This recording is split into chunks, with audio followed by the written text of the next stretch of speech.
Košę virdavom ant pieno. Šiai dienai siūlau košę virti ant vandens ir gardinti avižų gėrimais, kurie yra be jokio pridėtinio cukraus. Žmonės šituos pienus vadina kaip augaliniai pienai.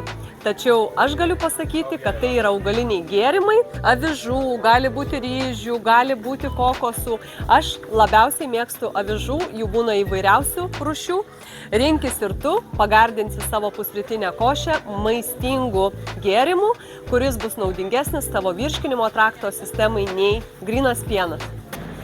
Jeigu patiko mano patarimai, rašyk komentaruose daugiau patarimų ir aš su tavim pasidalinsiu jais.